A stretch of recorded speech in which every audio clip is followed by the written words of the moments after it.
Welcome to Highway Herald, your roadmap to the latest in auto.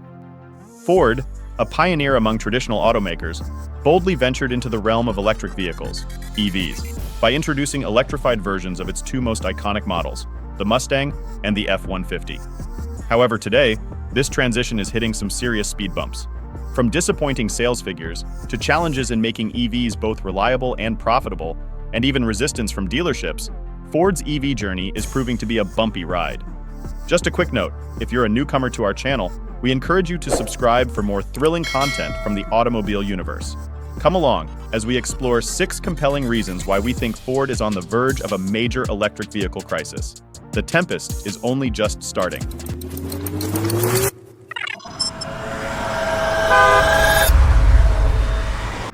Reason number 6, sales falling short of the mark. At first glance, the sales figures for Ford's F-150 Lightning and Mustang Mach-E paint a promising picture, with a significant increase in recent months.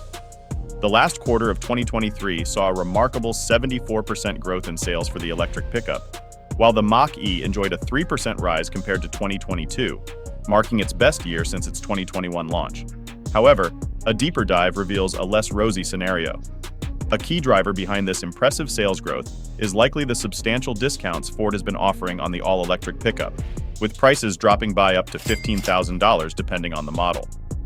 Despite overcoming supply chain issues caused by COVID-19 and global military conflicts, Ford, like other automakers, had set their sights much higher for EV adoption. Yet EVs remain a hard sell. While early adopters have snapped up their all-electric F-150s and Mustangs, the average consumer continues to resist the shift towards electrification. Dealer lots are overflowing with EVs that have been sitting idle for months, leading us to believe that Ford is on the brink of its biggest EV crisis yet.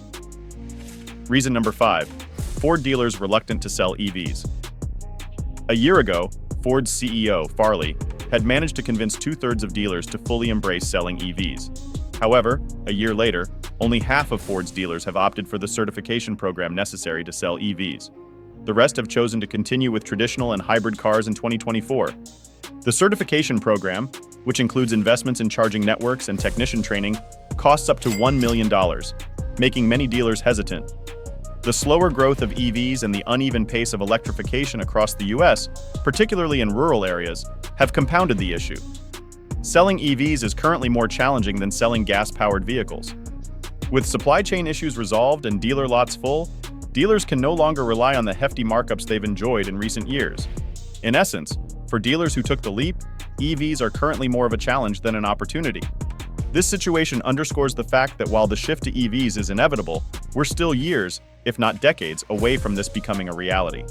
Until then, for many dealers, EVs are currently more trouble than they're worth. Reason number 4, the reliability conundrum. Ford's reputation for reliability has always been a bit of a mixed bag. However, in recent years, things have taken a turn for the worse. A lack of stringent quality control has led to a slew of recalls and customer complaints, costing the company billions annually to rectify these issues. Not too long ago, Ford CEO Jim Farley acknowledged that quality control was the company's primary challenge. Many were hopeful that Ford's foray into electrification would usher in a new era of superior reliability compared to their internal combustion engine vehicles. Regrettably, this hasn't been the case. Ford's EVs are grappling with reliability issues akin to those faced by other EV manufacturers. The Mach-E, for instance, was recalled due to a software glitch that could result in reduced performance or even complete stalling. Despite Ford's attempts to rectify this issue by urging owners to get a software update at dealerships, many reported that the problem persisted post-update. The F-150 Lightning hasn't been immune to these issues either.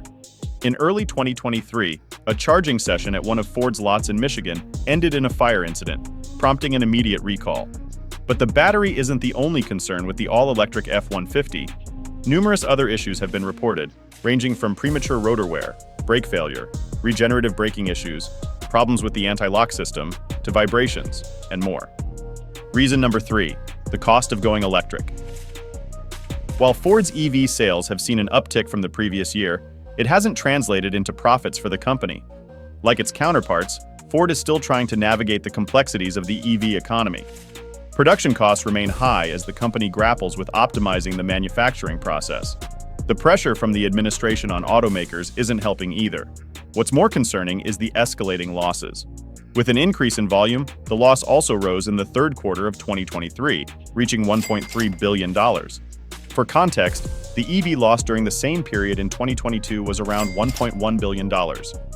This is partly due to the substantial discounts the company has been offering.